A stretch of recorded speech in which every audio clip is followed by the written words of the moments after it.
Bonjour à tous et bienvenue pour ce nouvel opus de Et pour quelques couronnes de plus. Après une petite période de trou, j'ai pu récupérer mon matériel. En gros, j'ai changé la batterie de mon portable pour pouvoir l'utiliser même quand il n'est pas branché, ce qui est plutôt pas mal pour un téléphone portable. Et donc ça va être reparti pour une nouvelle série de vidéos. Pour cette première nouvelle vidéo, donc je joue contre Totor, on joue sur le scénario Spread the Net. Au niveau des listes, la liste de Totor j'ai fait de mémoire, donc il y a peut-être un ou deux solos sur lesquels je ne suis pas sûr. Donc Totor a remporté le premier jet, il a choisi de commencer, il se déploie de façon assez centrale. Dans mon déploiement normal, je vais aussi rester assez groupé, j'ai juste Alexia et les Ryzen qui sont plutôt vers le haut. Et par contre, avec mon déploiement avancé, je veux vraiment mettre l'accent sur la zone du bas. L'objectif, c'est d'essayer de submerger cette zone du bas pour revenir vers le haut après, pendant qu'Alexia crée des Ryzen, des solos, qui vont essayer de bloquer au scénario les minions. Le scénario ici, c'est vraiment prendre l'avantage à l'attrition et au scénario en bas, et puis après remonter pour finir la partie. Petit point proxy avant qu'on commence les hostilités. Donc de mon côté, c'est 3 nomades que j'ai en jack. Donc le jack bleu que vous voyez, c'est un nomade. Sinon du côté de Totor, le drapeau noir qui est en contact avec la zone rouge, en fait c'est le Bone Shrine. Donc c'est une sorte de vrac pour ceux qui connaissent. Mais pour les minions, et sinon vous voyez aussi un solo qui est représenté par une feuille qui est sur le socle. Donc là, alors j'ai oublié le nom, mais c'est le nouveau solo avec 2 têtes qui peut balancer du Venom et ainsi de suite. Après ce petit intermède proxy, revenons autour du Totor. Globalement, il va respecter mes distances de menace, donc c'est essentiellement au tir. Il y aura juste un ou deux croacs qui vont être apportés, et le Bone Shrine, il a mal mesuré, donc il se retrouve à la portée de Kelbelloc. Donc je pourrais essayer de le détruire le tour prochain, en tirant 2 fois dessus avec Kelbelloc et en rajoutant un carreau d'Eris, si tout se passe bien.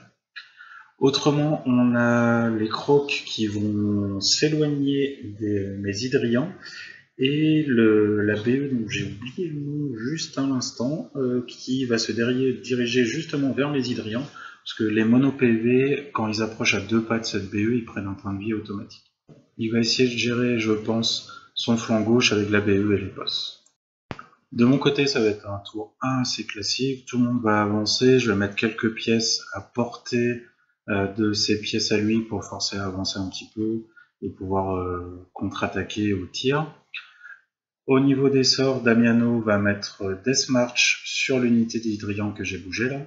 Donc c'est celle que je vais mettre le plus en avant, elle gagne plus de maths et vengeance, donc je suis prêt à subir une ou deux pertes pour pouvoir mieux avancer et mieux menacer au tour prochain.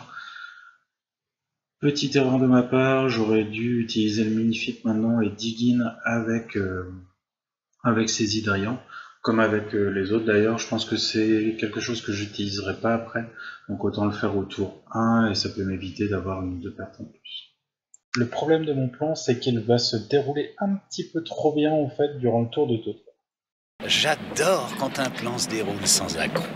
Pour faire court, le problème de ce tour tient en 3 mots, Sign Important.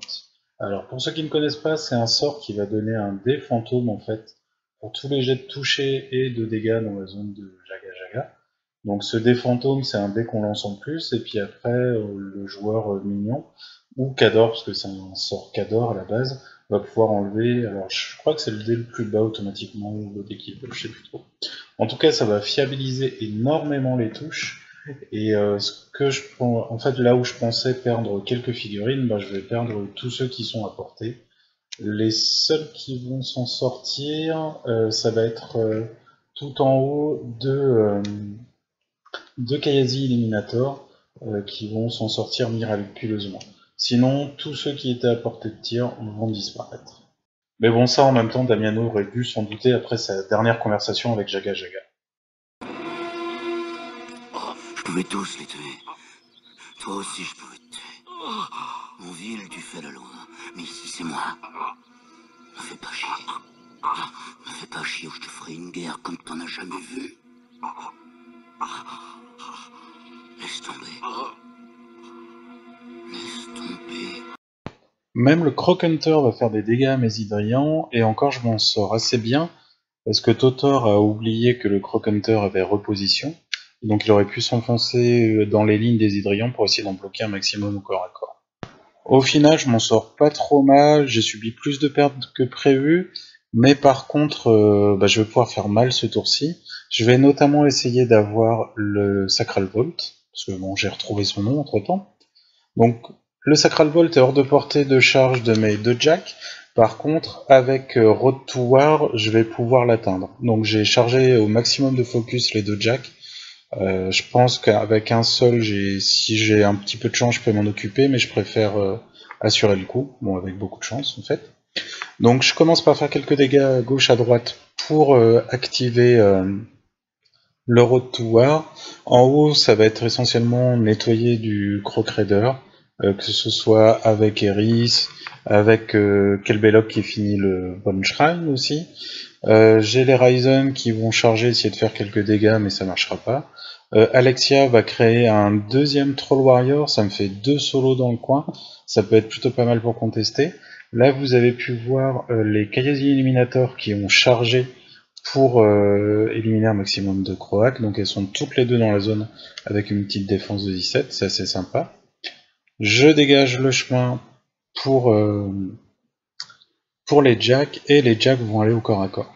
Alors j'essaye de faire un maximum de dégâts auprès des troupes aussi à cause du feat de Jaga Jaga, parce que le feat de Jaga Jaga en fait ça lui permet de sacrifier certaines de ses figurines pour faire des dégâts sur les miennes. En gros le jet de dégâts est égal au jet d'armure de la figurine sacrifiée.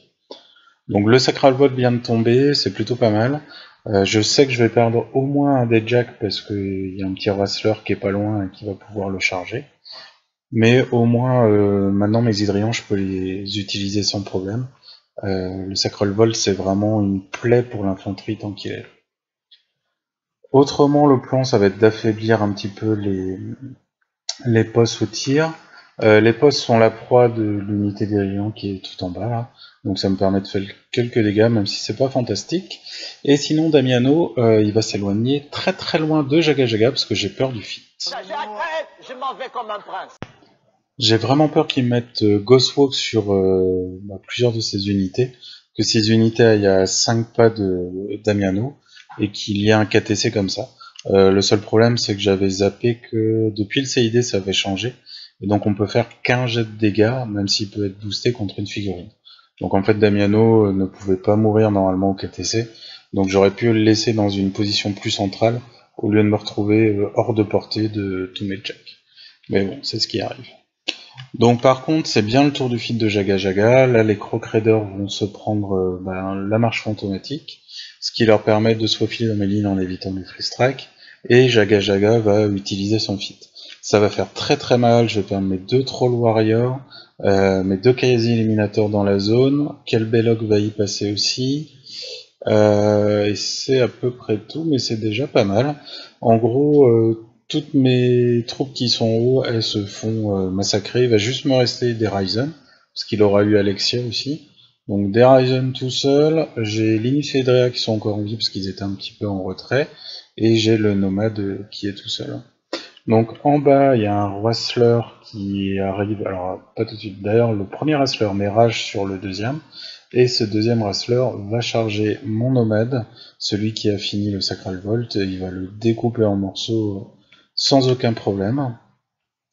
Une fois que ça a été fait, on a les postes du bas qui vont charger le deuxième Nomade pour essayer de lui faire le plus mal possible. Alors il y a d'abord j'oublie son petit solo, c'est celui qui donne Highlight Sight qui va venir se positionner. Il va faire un influence qui va pas faire grand chose, parce qu'on... Enfin, voilà. C'était vraiment très intéressant. L'unité de poste va donc charger le Nomade, ça va lui faire des dégâts mais pas trop, et il y en a un qui va en profiter pour aller dans la zone rectangulaire du bas, histoire de tuer un Hydrion et de contester, ce qui fait qu'au scénario on est à 1-1. Au début de mon tour 3, je me retrouve donc avec 2 jacks que je peux pas utiliser, parce que bon, ils sont hors de la zone de contrôle.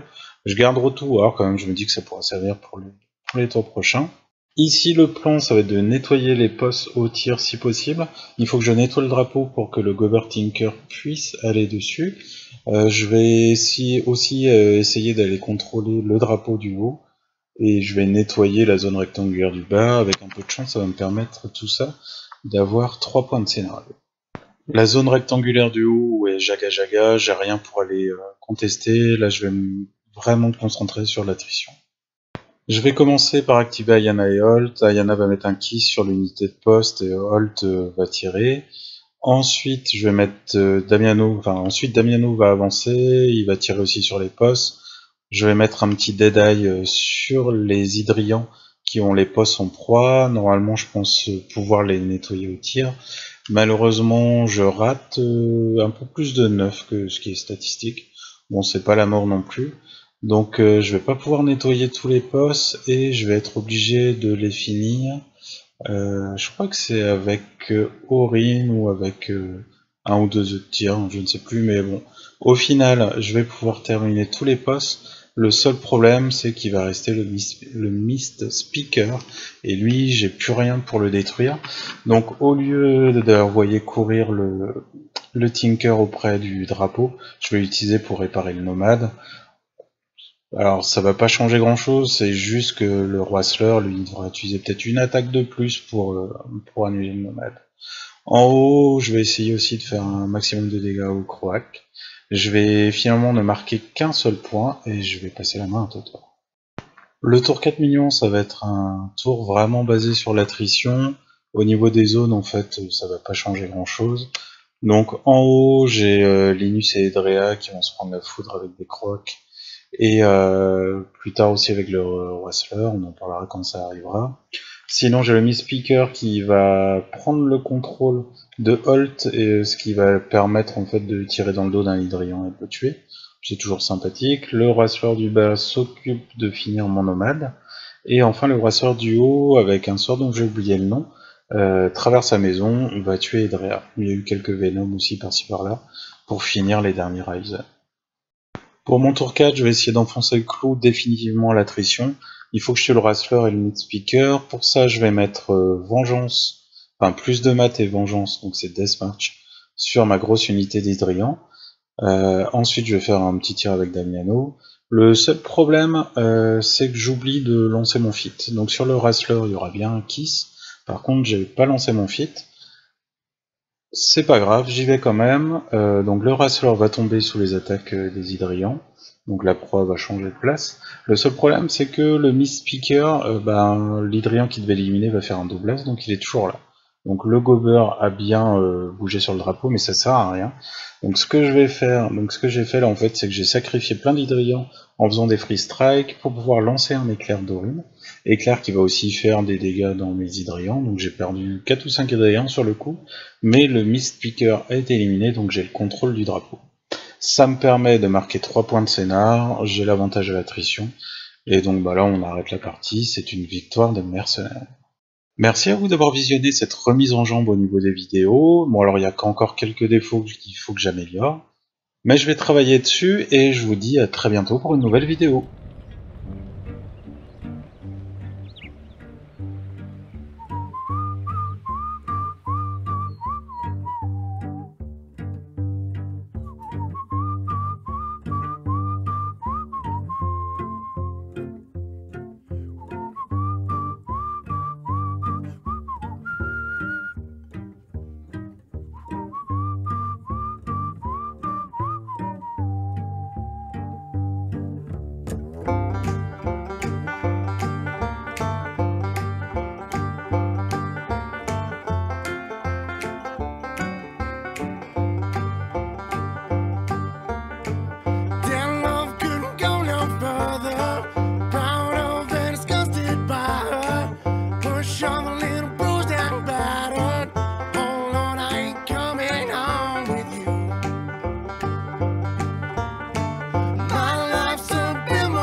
I see my redhead mess bed, tear shed, queen bee miss squeeze. The stage smells, tells, hells, bells, miss misspells, knocks me on my knees. It didn't hurt, flirt, blood, squirt, stuff, shirt like me on a tree. After I count down 3 rounds in hell, I'll be in good company.